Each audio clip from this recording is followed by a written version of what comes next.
ప్రభు యొక్క ఘనమైన నామాన్ని బట్టి ప్రతి ఒక్కరికి వందనాలు చెల్లిస్తూ ఉన్నాను. ఈ ఉదయకాలాన్ని ఆయన సన్నిధిని సమీపించే వారందరికీ వారి నోటి నిండా నవ్వుండేలాగా దేవుడు కార్యం చేయాలని కోరుకుంటూ ఉన్నాను. గొప్ప కార్యములు చేసేటువంటి దేవుడు నీ కొరకున్నాడు.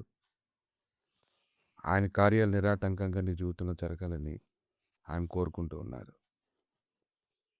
దేవుడి యొక్క లేఖనాలు ఎంతో శక్తివంతమైనవి అయినప్పటికీ కూడా భూమి మీద ఉండేటువంటి మనుషుల యొక్క పోరాటంలో ఆ లేఖనాలను సరిగ్గా గ్రహించుకుంటే బలం అనేది హృదయంలో ఉండదు. లేఖనాలు ఎప్పుడైతే నువ్వు గ్రహించుకుంటావో అప్పుడే నువ్వు హృదయంలో బలం కలుగుతుంది. నీ ప్రతి పరిస్థితిని ఎదుర్కోవడానికి కావాల్సినటువంటి శక్తి దొరుకుతుంది. రోమిలికి రాసినటువంటి పత్రిక 3వ అధ్యాయము 14వ వచనం.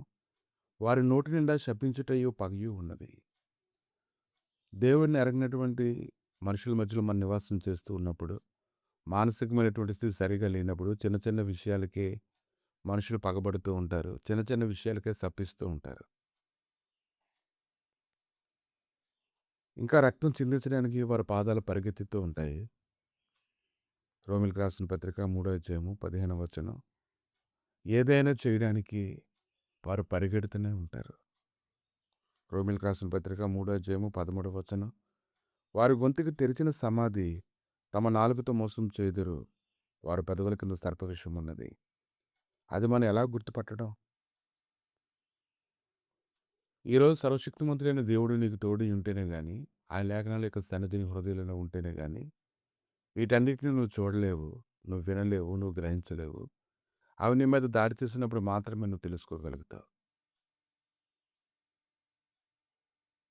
అయినా సరే నిన్ను పగపట్టేటువంటి వారు అవమానభరితులగినట్లుగా దుష్టుల గుడారం మీకు నిలవకుండా ఉండినట్లుగా చేయడానికి సర్వశక్తిమంతుడైన దేవుడు నీతో కూడా ఉన్నాడు.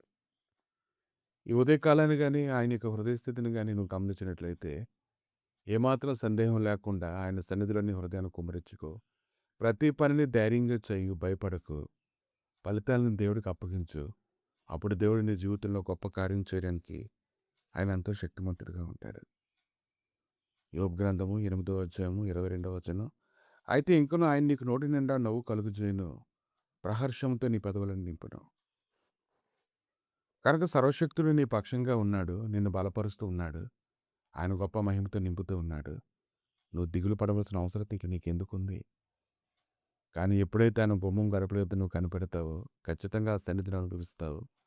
నువ్వు నిలబడతావు. నీ నిరీక్షణ అధికమవుతూ ఉంటుంది. నువ్వు స్థిరపరచబడతావని ఉదయకాలం నువ్వు తెలుసుకోగలగాలి. ప్రభువా, ఇదిగొద్దండి, నువ్వు మా పక్షం ఉండగా మాకు విరోధి ఎవడని ఆయన. గొప్ప కార్యము చేయడానికి కానీ నువ్వు శక్తిమంతుడు కనుక నీ శక్తి చేత, నీ బలము చేత కృప చూపించిన ఆయన ప్రతి ఒక్కరిని ఉదయకాలం నిలబెట్టండి తండ్రి. నీ సమాధానం వారి హృదయంలో నుంచి అధికముగా వారి ఆత్మ క్షీణించుకుపోక మునిపే మీరు కార్యములు జరిగించి మహిమతో నింపి నడిపించమని, మహిమ పొందమని యేసుక్రీస్తు నామములు అడిగి వేడుకుంటున్నాము తండ్రి. ఆమేన్.